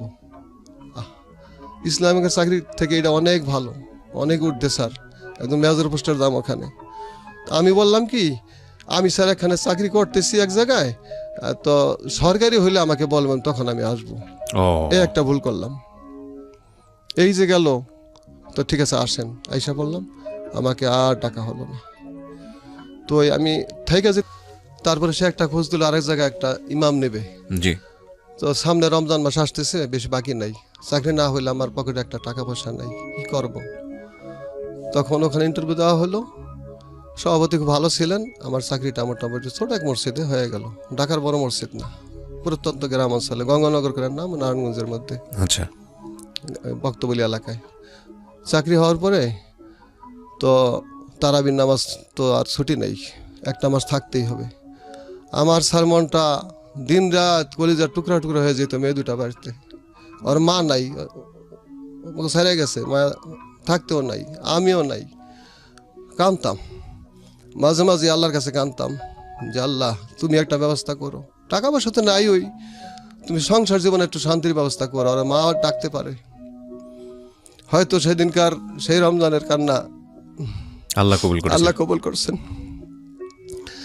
একটা মাস পরে বাড়িতে গেলাম, রমজানে ওখানে প্রায় 10,500 টাকা পাইলাম, অনেকদিন আগের কথা। টাকাটা নিয়ে বাবার কাছে দিলাম, আমি যত রুজি করতাম বাবার কাছেই দিতাম, ভবিষ্যতের চিন্তা করি নাই। এদিক থেকে একটু কথা বললে না বললেই নয়। তো আমি যদি ওই সময় থেকে টাকা জমা করতাম, এখন আমার খাতে 20 লক্ষ টাকা থাকতো, কিন্তু আমার কাছে 20 টাকাও থাকে না। আমি স্যার একটাই করছি যে মা খুশি হইলে আল্লাহ খুশি, বাবা খুশি হইলে আল্লাহ খুশি। জি, এই জন্য আমি যাই রুজি করছি ইসলামী ব্যাংকে চাকরি করার পরে যখন। না এটা তো বলাও আছে আমাদের ধর্মে হ্যাঁ, যে জি। যে পিতামাতাকে জীবিত অবস্থায় পেলো জি, জি। কিন্তু খেদমত করতে পারলো না, তার চেয়ে আর দুর্ভাগ্যবান পৃথিবীতে কেউ নেই। হ্যাঁ, হ্যাঁ, এবং জি। এটা আমাদের সৌভাগ্য যদি আপনি আপনার বাবা মাকে পেয়ে থাকেন, এবং তাকে সে পাগল হোক, সে খারাপ হোক, মন্দ হোক, আপনার চোখে যাই হোক না কেন, সে আপনার পিতা এবং সে আপনার মাতা, এবং সে আপনাকে লালন পালন করেছে। যদি করতেও না পারে তার সামর্থ্য অনুযায়ী, যদি অন্যায়ও করে থাকে আপনার জন্য, তবুও আপনার জন্য এটা একটা সুযোগ তাদের সেবা করার, এবং এটা যদি আপনি না করেন তাহলে আপনি দুর্ভাগ্যবান। এটা আমার কথা না, এটা আমাদের ধর্মের কথা। জি, ধন্যবাদ স্যার। এদিক দিয়ে আল্লাহর রহমত, আপনি কিন্তু আমার অতি সৌভাগ্য হয়েছে, আমি মা বাবার খেদমত প্রাণ ভরা করছি, না খাইয়া খাওয়াইছি, এই টাকা পয়সা সব ব্যয় করছি। তো এই টাকা দিয়া আমার মা একদিন বললেন, বাবা ওই ছেলের, তোমার ওই ভাইয়ের বড় ভাইয়ের ঘরটা নাই, আমার ইমিডিয়েটলি বড় যাই আমির হোসেন, তার একটা ঘর উঠিয়ে দিলাম। ওই সময় আমার ইমিডিয়েটলি ছোট যে দেলোয়ার হোসেন, ওর একটা ঘর উঠিয়ে দিলাম। আর আমার বোনটা ছোট একটাই বোন, ওর বিবাহ শাদী দিলাম। আমার কাছে প্রায় ওই সময় স্যার 2 লক্ষ টাকা ছিল। তো ওই টাকা দিয়া দুই ভাইয়ের 2টা ঘর উঠাই দিলাম, আর বোনের বিবাহে 60,000 টাকা খরচ করলাম। এটা হুন্ডা কিনা দিলাম, হুন্ডার দাম কম ছিল বোন জামাইরে। তো হুন্ডা দিতে রাজি হয়নি, আমার সব টাকা শেষ। মা আমার হাত ধরে কান্দে দিল, বাবা হুন্ডা না দিলে বিবাহ ভাঙ্গা যায়। আমি টাকা দা করবো কি, আমার মায় কান্দে, আমার মায়ের চোখের পানি আল্লাহ কবুল করবেন। আমি টাকা দিয়ে দেই হুন্ডা কিনতে, আল্লাহ দিবেন। টাকা দিয়ে দিলাম। ওই সময় স্যার জমিনের দাম, আমি যেখানে থাকি 10,000 টাকার শতাংশ, আমি 2 লক্ষ টাকা দিয়া 20% জমিন কিনতে পারি। আজকে তার দাম আছে 1 শতাংশ স্যার 5 লক্ষ টাকা। তো 1 কোটি টাকার মালিক থাকতাম। তো আল্লাহর খুশির জন্য মা বাবার দিয়ে সব টাকা শেষ করছি। যাই হোক, ওইবার 10,500 টাকা পাইলাম, যে বাবার কাছে দিলাম, বাবা খুব খুশি হইলেন। তো দিন যায় এরকম যায় কি করা। হঠাৎ একটা চিন্তা আসলো যে আমার অবস্থা কি হবে। ভাইরে ঘর উঠাই দিলাম, ওই ভাইরে দিলাম, বোনকে বিয়ে দিলাম, হুন্ডা কিনা দিলাম, আমার তো জিরো, কিছুই নেই। তখন ওই যে পয়েন্টে আসলাম, সংসার ভাঙার পরে আমি কমজোরি হয়ে গেলাম, বিভিন্ন অসুখ দেখা দিল, প্রেশার, জ্বর, মাথা ব্যথা, সপ্তাহের বেশিরভাগ অসুস্থ থাকি, নিয়মিত করতে পারি না, কি করা যায়। হঠাৎ করে একদিন চিন্তা করলাম, তখন আমি ঢাকা চাকরি করে মেয়ে 2টা নিয়ে আসলাম। কিসের চাকরি করতেন? ওই মসজিদে, মসজিদ ইমামতি। ওই তো হারাই ফেলাইছি, আর পাই না, আর সম্ভব না, ইমামতি করছি। তো হঠাৎ রমজানের পরে আমার খেয়াল হলো, এবার ফেতরার টাকাটা লাখুল একটা জায়গার নাম আছে জাজিরার পার্শ্ববর্তী, আমার দূরবর্তী আত্মীয় হয়, তাকে ফেতরার টাকাটা দেব। এই ফেতরার টাকাটা দেওয়ার জন্য বাড়িতে যাইয়া ঈদের 2-3 দিন পরে আমি ওখানে গেলাম লাখুলা, যাইয়া যে টাকাটা দিয়ে আসি। টাকাটা দিয়া জাজিরা ওই কাজিরহাট লাউখিলার থেকে কাজিরহাট কিন্তু ভ্যান আসে ওই সময়, অনেক বছর আগের কথা, আজকের থেকে প্রায় 10 বছর আগের কথা। তো ভ্যান আসে, ভ্যানে 10 টাকা করে নেয়, তো একজন নিয়ে ছাড়ে না। তো আমি জাজিরা দিয়ে আসলে আইসা পড়তে পারি, আমি আসবো কাজিরহাট দিয়া। তো একটা এক উদ্দেশ্য হইল প্রচণ্ড শীত ছাড়, আমার মা বাবা বাচ্চা আছে 10 বছর আগে, তো আমার মাকে বাবাকে হাত মোজা পা মোজা কিনা দেবো, আল্লাহ খুশি হবেন, দোয়া করবো। আমার সংসার নাই, সব শেষ, তারপরে মা বাবার খেদমত ছাড়ি না, যেখানে একটু পাই আমার মা বাবার খেদমত করি, আর দোয়া চাই, মা দোয়া করবো আমার জন্য, আল্লাহ দেন, আল্লাহ দেবো। মায়ের কথা আমার কোথায় ঠান্ডা হয়ে যেত, আমার মায় কইছে আল্লাহ দেবো। যাই হোক, তো মাকে বাবাকে মোজা কিনা দেবো, প্রচণ্ড শীত। আর মোজা কেনার জন্য স্যার আমার আসতে হবে কাজিরহাট। জি। তো এই দাঁড়াই রয়েছি, ভ্যান পাই না, একা আমাকে নিয়ে ছাড়ে না, 20 টাকা দিয়ে দেবো, সমস্যা, একাও ছাড়ে না। হঠাৎ দিকে একটা মেয়ে রাস্তার ওপারে দাঁড়ানো, বোরকা পরা, কোনো অঙ্গ পর্যন্ত কিছুই দেখা যায় না, হাত মোজা পা মোজা, চোখটাও ঢাকা, চশমা দেওয়া। তো আমার মনের মধ্যে কিছুই না, একজন পেশেন্টারের জন্য ইতস্তত করতেছি, বেনালাও পায় না, আর আমিও যাইতে পারি না, কাজিরহাটে আসতে পারি না। মেয়েটাও কাজিরহাটে আইসা বাসে ওইটা ঢাকা আসবে, মেয়েটা ঢাকা লেখাপড়া করে মাদ্রাসায়, মেয়েটাও উঠতে চাইতেছে, কিন্তু আমি পুরুষ মানুষ, হুজুর মানুষ, এই জন্য ওঠে না। আমি তো এক ধারে বসে, আরেক ধারে জায়গা রয়েছে, মাজদা 2 হাত ফাঁক থাকবে। মেয়েটা উঠতে চায়, আবার চায় না। এখন ভ্যানালায় বলতেছে যাবে না পা, কিন্তু ইতস্তত করতেছে, আমি বুঝতে পারি আমি হুজুর। তখন আমি বললাম কি ফ্রি মাইন্ডে, আসে না পা, আসেন, মা বোন সবারই আছে। তো কথা বলার পরে মেয়েটা উঠলো, আমি ডান পাশে, মেয়েটা বাম পাশে, ওইটা ছাড়তেছে। সে 10 টাকা দিবে, আমি 10 টাকা দেবো, মোটামুটি ভ্যানালার পোষাই গেল। অর্ধেক রাস্তা আসছে, আমি চুপচাপ, সবসময় আল্লাহ নামিল মুখে রাখি, রোজুর সাথেই থাকি, এখন রোজু করে আসছি। যাই হোক, তো মেয়েটা হঠাৎ আমাকে বলে, আপনি কি মুফতি? আমি জি, আল্লাহ রহমতে আমি মুফতি, মাওলানা মুফতি, একটা মাসলা বলবেন? সে জানে মুফতি সাবরা মাসলা মাসাইল মোটামুটি, একটা মাসলা জিজ্ঞেস করলাম, উত্তর দিয়ে দিলাম। মেয়েটার চেহারা দেখে না, তো তার কথা আমার এতই ভালো লাগলো, কেমন যেন আবার, একটা তো ভালোবাসা ভাঙছেই, আরেকটা তো মা বলার কারণে চাকরি গেল, আমার সাথে সম্পর্ক না, আরেকটা তো বিয়ে করার কারণে সংসার যাওয়ার পরে অবস্থা। অহন আমার এই অবস্থায় একটা বদনাম, আগে আবার বউ গেছে গা, এদিক দিয়ে 2টা মেয়ে, আর আমার চাকরি নাই, কে আমার মেয়ে দিব? আমার বিবাহ সম্ভব না, কেউ মেয়ে দেবে না, এটা আমার একটা বিশ্বাস, কেউ জিজ্ঞেস করবে না এই সমাজ আমাকে। হঠাৎ যেন মেয়েটাকে দেখে, কথা শুই না, অনেক কথা বলার পরে মেয়েটা নেমে যাবো, আমিও নেমে যাবো, সে যাবে ঢাকা, তো আমি মোজা কিনবো। একবার মনে চাইলো আমি মেয়েটার ভাড়া আমি দিয়ে দিই 10 টাকা, আবার একটা এলো, এটা বিশ্বাস নেই, এটা আমার কি হয়, টাকা দেবো কি জন্য, দিলাম না, তবু দিতাম, যে মেয়েটা কি মনে করে আবার কিছু না। হঠাৎ করে একটা ঘটনা ঘটলো স্যার রাস্তায়, আমি কথা প্রসঙ্গে বললাম যে আপনার মোবাইল নাম্বারটা আমাকে দেবেন, কথা বলে না। তখন আমি বললাম না ঠিক আছে, যদি কিছু মনে করেন তাহলে থাক, লাগবে না। না না, আপনি উঠান, নাম্বারটা বললো, আমি নাম্বারটা নিয়ে চলে গেলাম, সে ঢাকা চলে গেলো, আমি আব্বা আমার জন্য মোজা কিনা বাড়িতে গেলাম। এই যে একটা ঘটনা ঘটলো, একটু চিন্তা করে দেখেন, এখানে যদি আপনি আমি থাকতাম, মানে যারা আমরা ইমাম না, যারা আমরা হুজুর না, এটা কোনো ব্যাপারই না, এটা কোনো ঘটনাই না আমাদের জন্য, তাই তো একটা মানুষের কাছে মোবাইল নাম্বার চাইতেই পারি। কিন্তু আপনি যখন হুজুরের জীবন গল্প শুনছেন, তখন আপনার মনের মধ্যে নিশ্চয়ই কাজ করছে, ছি হুজুর এরকম একটা মেয়ের কাছ থেকে মোবাইল ফোনের নাম্বার চাইলো। এই জায়গাটাই বড় সমস্যা। মোবাইল ফোন নাম্বার চাইতেই পারে, এরপর একটা ভালো ঘটনা ঘটতেই পারে, তাই না? কিন্তু সাধারণত আমরা এরকম মোবাইল নাম্বার নিয়ে যে ঘটনাগুলো ঘটাই, সেটা খুব একটা ভালো না। দেখা যাক ওনার ক্ষেত্রে কি হয়েছে। হ্যাঁ বলুন। নাম্বারটা স্যার নেওয়ার পরে আমি চলে গেছি, বাড়িতে আছি, মেয়ে নিয়ে থাকতেছি মোটামুটি, ওই চাকরিতে যাওয়া দরকার। আমি সপ্তাহখানেক থাকি আর ছুটি কাটাইয়া চলে গেলাম, মেয়েটাও চলে গেছে। ও নাম্বার দিচ্ছে, ওর এই পর্যন্তই, ওর ভিতরে কোনো ফিলিংস নাই। আপনার নাম্বারটা দিয়েছিলেন না কেন? না, আমারটা নেয় নাই, চাইও না, আমি দেও নাই। আচ্ছা, আমার নাম্বারটা চায় না, আমি দেওয়া প্রয়োজন মনে করি না, কি মনে করে। তাই আমাকে তো কোনো জিজ্ঞাসা করবে না, ফোন দিবে না, আমি জানি। আমি রাখলাম যে হয়তো ফোন দিতে পারি সাহস করে। 1 মাস চলে যায়, হঠাৎ করে একা, মেয়ে 2টা বাড়িতে, মন ভালো লাগে না, ভালোবাসার দিনও ভেঙে গেছে, বিবাহ জীবনও ভেঙে গেছে, মন ভালো লাগে না। বিবাহের সময় ভেঙে গেছে প্রায় 2 বছর, আমি একা থাকি। কেউ মেয়ে আমাকে দেবে না এই অবস্থা। তো ওই মেয়েটা মাদ্রাসায় পড়ে তো আশাই করতে পারি না, অবিবাহিত একটা মেয়ে। হঠাৎ করে আমি ফোন দিলাম, ফোন দিয়া কয়, দেওয়ার পরে বললো কে? আমি বললাম হ্যালো আপা, আমি সেই পথের ভাই। কে পথের ভাই? ওই যে নাম্বার দিছিলেন, আমি একটা মাসলা বলছি, জিজ্ঞেস করছিলেন, আমি বলছিলাম ওই আমি সেই ভাই। তখন আমি বললাম কেমন আছেন? তো মেয়েটা খুব ধার্মিকা, বলে আল্লাহর রহমতে ভালো আছি। আল্লাহর রহমতে বলাতে মনটা আমার খুবই ভালো লাগছে, কারণ আমিও আল্লাহর রহমতেই বলি সবসময়। এখন কি বলবো, আমার মনে চাইতেছে তাকে পাওয়ার জন্য। হঠাৎ করে আমার ভাঙ্গা সংসার, 2 বছর একা থাকি। তো ওই দিন একটু কথা বলতে চাইলাম, কেমন আছেন, আমার কথা মনে পড়ছে নি? কেন না, আমার আর মনে নাই। তো আমার ভাল লাগলো না যে মানুষ একটু মানবতার ক্ষেত্রে তো বলে যে মনে আসিল। কয় না আমার মনে নেই কিছু, সোজা কথা। হ্যাঁ, সে কইয়া কাটতেই দিল, বুঝলা, কাটতে দিছে। তো আমার মনটা খারাপ হইল, মেয়েটা তো আসলে ভালো, আল্লাহ রহমত দিয়ে কথা বলে, মশলা জিজ্ঞেস করলো, আমার কথা মনেও নাই, কি করা যায়? সাহস পাই না ফোন দিতে। পরদিন আবার ফোন দিলাম, একটু রাগ হয়েছে। আপনি ফোন দেন কেন? দেখেন ভাই বোন সবারই আছে, আপনার কথাবার্তা আমার কেমন যেন ভালো লাগে, সাহস করে বললাম।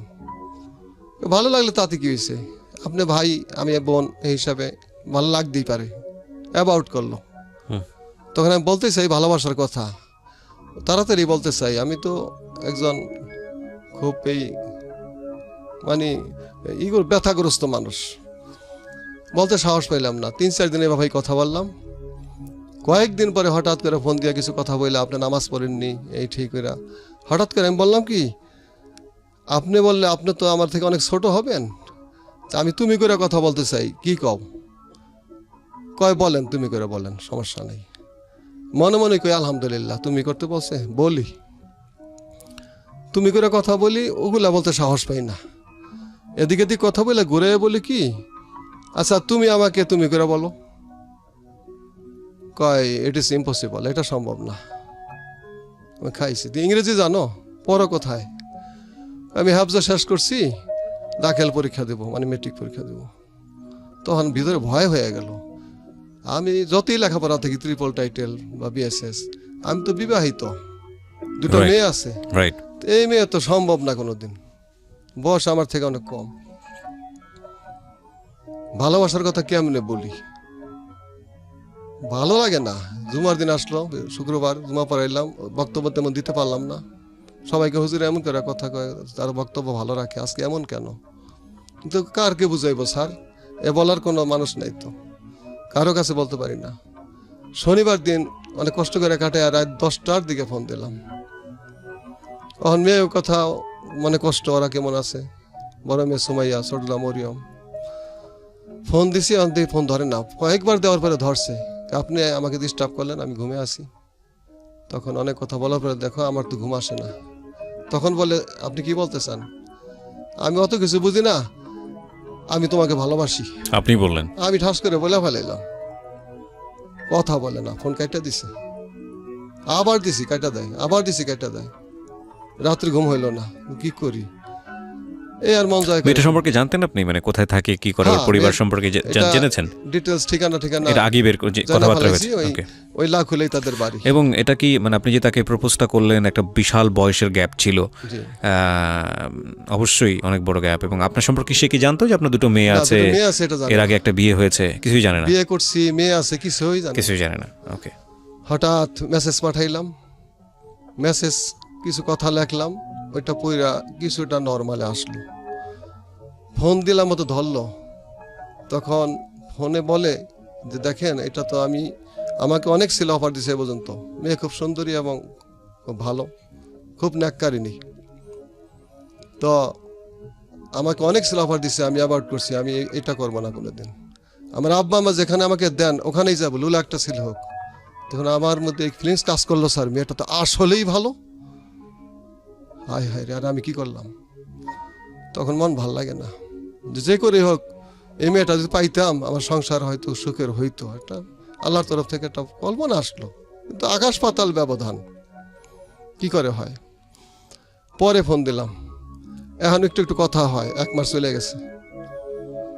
কথায় দেখি সে একটু একটু রাজি। আমি হঠাৎ করে কোনো কবিতা বা সুর দিয়া গজল বলতে পারি, গানও বলে হালাইতে পারি আর কি। তো আমি ওকে 2-3টা লাইন হঠাৎ করে ফোনে বললাম। ও বলাতে সুরটা দেওয়াতে তার মনের মধ্যে ভালো লাগলো। ভালো লাগে তার বড় বোনকে বলল যে এক হুজুরের সাথে পরিচয় হয়েছে, সে এমন সুন্দর করে গজল বলে, এই গজলে আমার মনটা ভালো লাগে। তো ভালো লাগার কারণে আস্তে আস্তে ভালো লাগতে লাগতে লাগতে লাগতে হঠাৎ করে সে রাজি হইলো যে আমাকে ভালোবাসে, কিন্তু আমি চেহারা দেখি নাই, আমাকেও দেখে নাই। চলে গেল প্রায় 2 মাস। তো আমাদের বাড়ি জাজিরা, ওদের বাড়ি লাখুলা, ডিস্টেন্স 3 থেকে 4 মাইল হবে মাত্র। তো আমাকে একদিন বললো আপনাকে একটু ভালো করে দেখবো। ওদিন তো আর ওইভাবে আমাকে দেখে নাই, আর আমি তাকে দেখেই নেই। তো দেখা করবে তো জাজিরা বাজারে, জাজিরা কলেজ। আমি বললাম ওই কলেজের ওখানে একটু থাইকো। তো আমি ঢাকার থেকে গেলাম, বাড়ি থেকে মেয়েদের সাথে দেখা করে ওখানে গেলাম। তো আমি তার চিনি না কে, তখন দেখলাম দাঁড়াই রয়েছে। তখন কিভাবে জিজ্ঞেস করি, ফোন দিয়া দেখি ওইটা বাজে, তখন ভাবলাম সে। তখন সমস্যা জিজ্ঞেস করলাম, কিন্তু মুখের কাপড় সে উঠাবে না, খুব পর্দানি সে মেয়ে। তো মুখের কাপড় উঠাইলো না, আমিও দেখার চেষ্টা করলাম না, দরকার কি। তো মুখের কাপড় না, মানে তাকে না দেখেই আপনি এক অর্থে ভালোবাসা। জি, ওকে। ওই হাত পায়ে মোজা, খুব পর্দানিসিনী, মুখের কাপড় দেওয়া, আমাকে দেখাইলো না, এতই পবিত্র ভালোবাসা। কিন্তু ওই চশমা চোখে দিছে, এখানটা একটু দেখলাম, তাতে বুঝতে পারলাম যে আসলেই সুন্দরী হবে, বুঝা নিলাম। এসে আমি মনে করলাম সুন্দরী বা কালো যাই হোক, আমার একটা সংসার দরকার, আমি তো সংসার নাই, কি করা যায়। এইভাবে ভালোবাসা হইল, পবিত্র ভালোবাসা, তারে ভালোবাসলাম, সেও বাসলো। হঠাৎ করে একদিন বললাম, তার নাম আয়েশা, আয়েশা একটা কাজ কিন্তু হয়েছে, আমাকে ভালোবাসছো, আমি বাসছি। আমি কিন্তু আগে বিবাহ করছি, 2টা মেয়ে আছে, স্টার্টিং প্লাস ফিনিশিং স্যার সব বললাম। বলার পরে তখন একটু ইতস্তত করলো এইটা। তখন আমি বললাম এখন কি করবা, দেখো আমাকে ছেড়ে যাবা। তখন ভাবটা একটু অন্যরকমই। তারপরে বললো যে না, মন দিয়া দিছি, কথা বলছি, যদিও চেহারা আমাকে দেখেন নাই, আপনি ভালোবাসছেন না দেখে, আপনার ভালোবাসা পবিত্র, তাইলে বাড়ছি। তখন সে বললে এটা তো জানে আমার আব্বা আম্মা, আপনার বিয়ে হয়েছে, 2টা বাচ্চা আছে, তা আমাকে দেবে না। তাহলে আমি একটা প্রস্তাব দিলাম পরীক্ষা করার জন্য, এটা তো আমি করবো না। তাহলে আমি বললাম তোমার আব্বা আম্মা না দিলে তুমি কি একা আসতে পারবা, আমরা অফিসে যাই বিয়ে পড়াবো। তখন না, এটা ইম্পসিবল, এটা মোটেই সম্ভব না, আব্বা আম্মা না দিলে তুমি মরে গেল, আমি আইতে পারবো না। তখন আমি বললাম এটা আসলেই ভালো, এর আব্বা আমাকে দিবে, কি করা যায়। তখন তাদের একটা বড়ই বাগান ছিল, বিশাল বড়ই বাগান। তারা মধ্যবিত্ত, আমাদের মতো নেই অবস্থা, অত ভালোও না খারাপও না, চলে। তারা 2 ভাই 3 বোন। তো উনি ওখানে নিরাইতেছে, বাগানে নিরাইতেছে। আমি মেয়ের বাবা, আমি আদবের সাথে সালাম কালাম সব দিলাম। আমার ব্যবহার দেখে, আদব কাদায় দেখা, তখন বললো যত ছেলে আসে, বাড়ি যেয়ে বলছে যে যত ছেলে আসে, ওই তার মেয়ের জন্য বলে, ওর জন্য আসে, যে মাওলানা সাহেব মুফতি সে যে আসছিল, ওই ছেলেটার ব্যবহার আদি খুব ভালো, তো তার কাছে দেওয়া যায়। পরে শুনছে সে তো বিয়ে করছে, আমার কিছু শত্রুপক্ষ আছে, তারা বলে দিছে তুই বিয়ে করছে, 2টা মেয়ে আছে। তখন রাজি না। তখন মেয়েটায় অন্য জায়গায় বিবাহ ঠিক হয়, ছেলে পেলে আসে দেখতে, তার আব্বা আম্মা অন্য জায়গায় দিবে, মেয়েটা অন্য জায়গায় বসবে না। তখন একদিন ফোনে আমাকে মেয়েটা বলে যে দেখো তোমার 2টা মেয়ে আছে, বিবাহ হয়েছে, আমি কখনই রাজি হইতাম না, আমি তোমাকে একটা পরীক্ষা করছি চারিত্রের দিক দিয়া, পরীক্ষা আল্লাহ রহমত তুমি ফার্স্ট ডিভিশনে পাস করছো, বিদায় তোমাকে আমি ছাইরা গেলাম না। আল্লাহ রহমত হইল, আনুষ্ঠানিকভাবে তার বাবা মা মেয়েটা আমার কাছে বিবাহ দিলেন। মাশাআল্লাহ, বিবাহ দিলেন, আল্লাহ নিয়ামত দিলেন আমাকে। এই ঘরে আল্লাহ পাক আমাকে 2টা ছেলে দিলেন পরপর। প্রথম ছেলে হোজাইফা, মোহাম্মদ হোজাইফা, মোহাম্মদ আবদুল্লাহ, 2 ছেলে। এখন বড় ছেলের বয়স 8 বছর, ছোট ছেলের বয়স 7 বছর। তো আল্লাহ স্ত্রী দিলেন, খুব সুন্দরী এবং ভালো স্ত্রী দিলেন। আল্লাহ তো সুখে রাখছেন স্ত্রীর দিক দিয়া, যে বিবাহিত জীবন 10 বছর। কত সালে করলেন এই দ্বিতীয় বিয়েটা? প্রায় 10 বছর হয়ে গেছে। প্রায় 10 বছর, মানে ওই সম্পর্ক হওয়ার 4 মাসের মধ্যে স্যার বিয়ে হয়ে গেল। ওকে। আল্লাহ মুখের দিকে তাকাইলেন। তো এই মেয়েটা এতই ভালো, আমার সব মাথা ব্যথা করে, রুজি করতে পারি না, কেন আপনি কথাবার্তা বলে, উল্টাপাল্টা কিছু বলতেই পারে। আমি রাগ হইয়া অনেক 2-4টা কথা বলি, রাগ হইয়া কথা বলি, বা 2-একটা গালিও দিয়ে ফেলাই নিজের অজান্তে, পরে আবার আল্লাহর কাছে মাফ চাই। কিন্তু এই মেয়েটা 10 বছর জীবনে আমার স্যার একটা গালি দেয় নাই, 10 বছর জীবনে কত না খেয়ে রইছে, একদিন আমার কটু কথা বলে নেই। তার কথা যে আল্লাহ দিবেন, আমার শাশুড়ি বলে গেছেন আল্লাহ দিবেন, আপনার আল্লাহ দিবেন, এই আশায় রয়েছে। একটা মোস্ট ইম্পর্টেন্ট কথা বলি, সেটা হচ্ছে একজন বিবাহিত মানে ভাইস ভার্সা বিষয়টা, বিবাহিত ছেলে এবং একজন বিবাহিত মেয়ে, মানে পুরুষ এবং নারী বললেই বোধহয় ভালো হয়। একজন বিবাহিত পুরুষের জীবনে সবচেয়ে বড় উপহার কী, কিংবা একজন বিবাহিত নারীর জীবনে সবচেয়ে বড় উপহার কী? একজন বিবাহিত পুরুষের জীবনে সবচেয়ে বড় উপহার হচ্ছে তার স্ত্রী যদি তার প্রশংসা করে যে না আমি আমার যে হাজব্যান্ড, সে হাজব্যান্ডের চারিত্রিক গুণাবলী এই গুণাবলী, এবং সেই প্রশংসাটা যদি অন্য মানুষের কাছে করে, এটা হচ্ছে ওই হাজব্যান্ডের জন্য সবচেয়ে বড় উপহার বিবাহিত জীবনের। এবং একই সাথে এটা মানে এটা স্ত্রীর জন্যও সত্য, হাজব্যান্ড যদি সেই স্ত্রীর প্রশংসা করে এবং লোকসম্মুখে করে, সেটা হচ্ছে সেই স্ত্রীর জন্য সবচেয়ে বড় উপহার। এবং এর চেয়ে বড় উপহার আসলে সাংসারিক জীবনে কিছু নাই। তো আমার মনে হয় যে আপনার স্ত্রী সেটা আপনার কাছ থেকে পাইছেন এবং আপনি খুশি তার উপরে, তার মানে সে নিশ্চয়ই অনেক নেককার। জি বলুন তারপর। জি স্যার, ধন্যবাদ। আমি স্যার আমার স্ত্রীর উপরে এতই খুশি যে হাদিসে আসছে স্ত্রীর স্বামীকে ভালো করলে সে জান্নাতবাসী, স্বামী স্ত্রীকে ভালো বলে জান্নাতবাসী। তো ওনার মতো স্ত্রী হয় না। যদি পুরো দেশের মধ্যে কয়েকটা লোক থাকা থাকে স্ত্রী দিয়া ভালো, স্ত্রী দিয়া সুখী এবং স্ত্রী ন্যাক্কারি নিয়ে, আমি তার মধ্যে স্যার একজন আছি। এত ভালো স্ত্রী আল্লাহ পাক মিলাইছেন। তো আরেকটা কথা বলি স্যার, সৎ মাদের উদ্দেশ্যে কথা বলি। মানুষে বলে সৎ মা খারাপ, তো এই স্ত্রী আমার মেয়ে দুইটা পাইয়া নিজের পেটের মেয়ের চেয়ে বেশি আদর করে লালন পালন করছে। নিজের মেয়ের এত আদর করে না আমার এই স্ত্রী আয়েশা, মোসাম্মত আয়েশা অগ মানুষ করছে। এমনকি স্যার অগ দুজন মাদ্রাসায় খাইয়া না খাইয়া পড়াইয়া, দুটা মেয়ে মাদ্রাসায় পড়তেছে, আর ছেলে দুটাই মাদ্রাসায় পড়ে। বড় মেয়েটা আল্লাহর রহমতে আমার স্ত্রীরও সিলায় কোরআন হাফেজ হয়ে গেছে আল্লাহর রহমতে, মাশাআল্লাহ। আর ছোট মেয়েটা হাফজও পড়তেছে। বড় মেয়েটা কিতাবখানায় পড়ে, খরচ চালাইতে পারি না, সমস্যা। যাই হোক স্যার, তো আমি স্ত্রীর কাছে বলছি আয়শা আমি খুব দুঃখী মানুষ, আমি কোনো অপরাধ করি নাই, এই জন্য আমাকে মারছে। উনি কাঁদছে আমার কথা শুনে না, শিখুর পরে কাঁদছে। আমার এমন স্বামীকে তারা মারছে। তা আমি বলছি দেখো সবাই আমাকে খারাপ বলে, ওই জন্য আসলে আমি অপরাধ করি নাই, বিশ্বাস করো। সে বিশ্বাস করে তুমি অপরাধ করতে পারো না, কারণ নিজের প্রশংসা করি না, আল্লাহ মাফ করুক। ওই 10 বছর বিবাহিত জীবন এমন আমার দেখা নাই যে আমি অজু ছাড়া থাকি, মেসাক ছাড়া উজু করি, বা কোনোদিন দোয়া পড়ার আগে ওনাকে স্পর্শ করি, কোনোদিন দেখে নাই। বা নামাজ কাজা করি 10 বছরে দেখে নাই। তো উনি আমাকে বলে যে তুমি এরকম করতে পারো না, যারা তোমার খারাপ বলে ওরা মানুষ না, উনি এইভাবে বলে। তো যত মানুষ আমার আত্মীয় স্বজন আমার ফেরেশতার মতো জানতো, আমার ঘটনার পরে সবাই খারাপ জানছে, আমার খারাপ বলে। তো তারা আইসা যখন ওনার মুখে আমার প্রশংসা শোনে, তারা এখন ভালো বলতে শুরু করছে, আসলে ইসলাম খারাপ না রে, নাহলে এত ভালো বউ পাইতো না। আমার বড় ভাইয়ের স্ত্রীর পরে সৎমা নাকি খারাপ, এই জীবনের প্রথম দেখলাম সৎমা আসলেই ভালো। আর দ্বিতীয় স্ত্রী দিয়া সুখী হয় আগে জানতাম না, ইন্দুর ইসলাম আল্লাহ সুখী হইল। আল্লাহ আমার স্যার স্ত্রী দিয়া সুখে রাখছেন।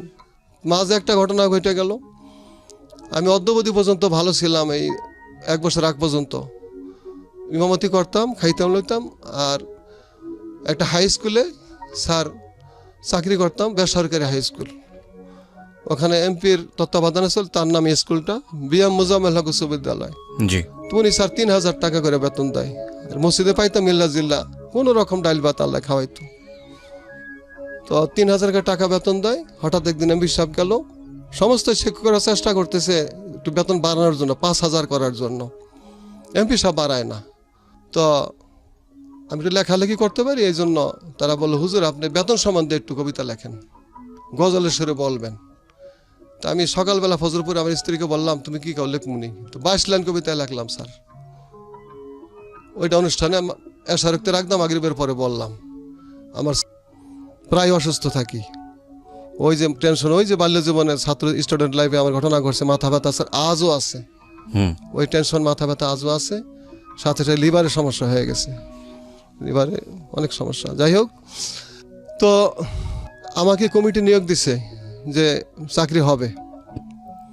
অন্যান্য শিক্ষকরা এত বয়স্ক কেউই নাই, সবারই কম বয়স।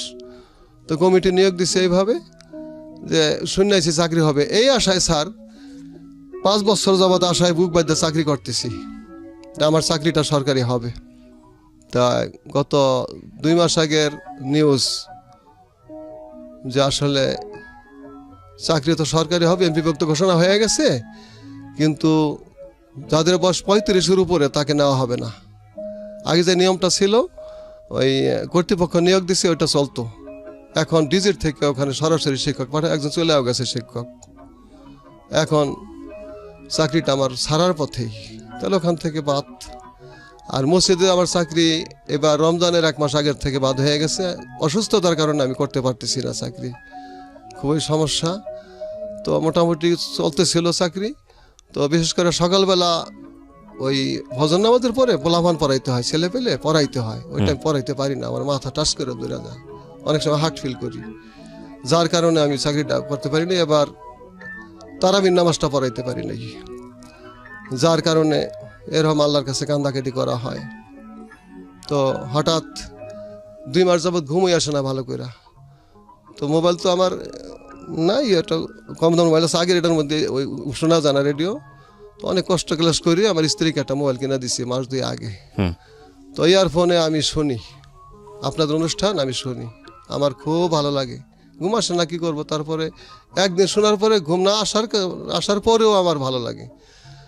যখন আপনার অনুষ্ঠানটা পাই, যে কিবরিয়া স্যারের অনুষ্ঠানটা আমি পুরা না শুই না, আমি ঘুম আসবো না, ঢাকা FM 90.4, তখন এই শুনতে শুনতে নাম্বারটা মনে রাখতে পারি না, মাথা ব্যথা তো, এই নাম্বারটা আপনি দিচ্ছেন, 3-4 দিনের চেষ্টা করে আমি এক একটা মনে রেখে একসাথে কইরা মনে রেখে আপনাকে ফোন দিছি। ফোন দেওয়ার পরে এইভাবে আপনাদের এখানে আসার পথে স্যার আপনি অনুমতি দিলে বলবো। জি নিশ্চয়ই। আসার পথে স্যার হঠাৎ করে ভাড়ার টাকাটা যে নিয়ে আসবো, সেই টাকাটা আমার ছিল না। তো স্ত্রীর কাছে বলি, উনি দোয়া করে দিল, দান আপনি যান, এইখান থেকেও আল্লাহ আপনার চলার জন্য ব্যবস্থা করতে পারেন, আল্লাহ আমাদের ব্যবস্থা করতে পারেন, ক্ষমতা আল্লাহর। আমি বললাম ঠিক কইছো, ক্ষমতা আল্লাহর, আল্লাহর যদি রহমত হয়, দয়া হয়, আমার কিবরিয়া স্যারের দেখুন আমি এখানে কিছু হয়, আল্লাহর রহমত হয়, কিছু বলে আল্লাহ দয়া করবেন, স্যারে কথা বললে আল্লাহ দয়া করবেন বলে আসছি। আবার নামাজ পড়া খাওয়া দাওয়া করে শুইছি, সকালে মনের মধ্যে আশা আল্লাহ নিয়ে আপনাকে কিছু কথা বলার সুযোগ দিবেন, আমার জীবন কাহিনী, লাইফ হিস্টোরি। বাইরে হয়েছি, গাড়ি থেকে আসবো, বাড়ির থেকে সকালে নাস্তাও করি নাই, ভাল লাগে না মন, ভিতরে ক্ষুধা নাই, ক্ষুধা লাগে না, লিভারের সমস্যা, ডাক্তার বলছে ঘাও হয়েছে, তো দোয়া করবেন আল্লাহ যেন ভালো করেন। চিকিৎসা করতে পারি না স্যার টাকার জন্য। আর 2টা মেয়ে মাদ্রাসায় পড়তেছে, 2টা ছেলে, ওকে পড়াও কষ্ট করে পড়ে, দেনা প্রায় অনেক টাকা হয়ে গেছি। দেনা তারা বলে টাকা দেন না কেন, দেখেন আল্লাহ আমার ব্যবস্থা করবেন, আমি দিয়ে দেবো। ওদিক দিয়ে দেনা, মেয়েদের মাদ্রাসায় পড়াইতে পারতেছি না, থাকার মতো একটু ঠাই নেই ভালো করে, ওরা বাড়িতে আসলে পর্দায় থাকতে পারে না। মেয়ে 2টা স্যার আমার এত পর্দা নিছি, বাড়িতে আসলে ওই বোরকা পরে অজু করতে যায়, তো থাকার পরিবেশ নাই, এত পর্দা, ওরকম ঘর দুয়ারে তো আমার কিছুই নাই, আনতে পারি না, বেশিরভাগই মাদ্রাসায় পড়ে থাকে। আর লিভারের সমস্যা ধরা পড়ছে মাস 1.5 আগে, ঘাড় কথা, ওষুধ খাইতে পারি না, ধারু দরকার ওষুধ খাই স্যার। আমার স্ত্রী আমাকে আসার সময় গণ্য দিল 8 পদের ওষুধ, অল্প অল্প করে আছে, শেষ হয়ে গেছে ভাই, তাও বাকি আনছি স্যার, ব্যাগে আছে 8 পদের ওষুধ এখনো। আসার সময় কাঁদছে, আল্লাহ আপনার ব্যবস্থা করবো যান। আর পুরো রাস্তাটা হাইটারছি স্যার। তা আমরা আল্লাহর কাছে শুকরিয়া যে আপনার মতো মহান ব্যক্তিত্বের সামনে আল্লাহ পাক কথা আপনি বলার আমার তৌফিক প্রশংসা না, আপনি যত আমার প্রশংসা করবেন ততই আমার আমার ভেতরের অনুভূতিটা আমি আপনাকে বলি, আমার প্রশংসা খুব ভালোভাবে নিতে পারি না, আমার ছোটবেলা থেকে এরকম আমি।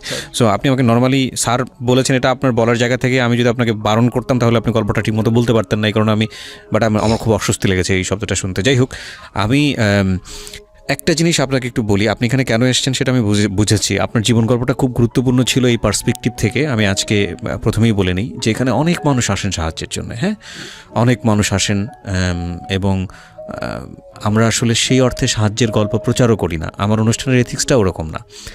কালে কশ্মিনে হঠাৎ করে 2-1 জন যখন মনে হয় যে না এই গল্পটা একাধারে একটা খুব ইম্পর্টেন্ট গল্প, একই সাথে ওই মানুষটিকে যদি কেউ সাহায্য করতে চাই, সে দরজাটা আমরা উন্মুক্ত করে দিই। আজকে আপনার গল্পটা আমার কাছে খুব ইম্পর্টেন্ট ছিল এই অর্থে, যেটা একজন ইমামের জীবন গল্প।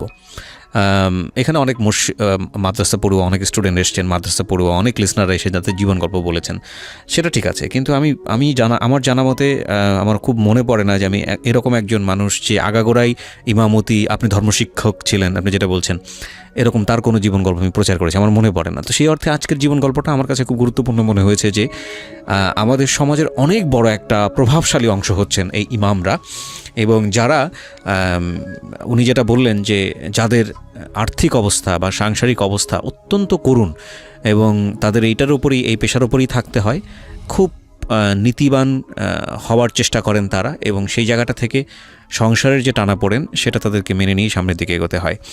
আমাদের খুব দুর্ভাগ্য হলেও সত্য যে আমাদের যারা সমাজের আর্থিকভাবে স্টাবলিশড মানুষ আছি, তারা যদি এরকম দুই একজন ইমামের পরিবারের প্রতি একটু লক্ষ্য রাখতাম বা তাদেরকে যদি একটু হলেও সচ্ছলভাবে বাঁচার সুযোগ করে দিতাম, তাহলে আমার মনে হয় যে তাদের জীবনটা একটু অন্যরকম হতে পারত। অথচ তাদের এটা প্রাপ্য, এবং সবচেয়ে বেশি প্রাপ্য, অগ্রাধিকার যেটাকে বলে। আপনার এতগুলো ডিগ্রি, আপনি যেটা বলেছেন এখানে, প্রথম কথা হচ্ছে যে মানুষের উপর বিশ্বাস হারানো পাপ। আপনাকে দেখে আমার অবিশ্বাস করার কোনো সুযোগ নেই। আপনি যা বলেছেন এখানে সেটা আমি সত্য বলেই মেনে নিচ্ছি। আর সত্য বলে মেনে না নিলে আমার পক্ষে এই কাজটা করা খুব কঠিন, কারণ যারা এখানে সে গল্প বলেন তাদেরকে আমি যদি ওইভাবে বিশ্বাস না করি, আমি তাহলে এই কাজে মনোযোগ দিতে পারবো না।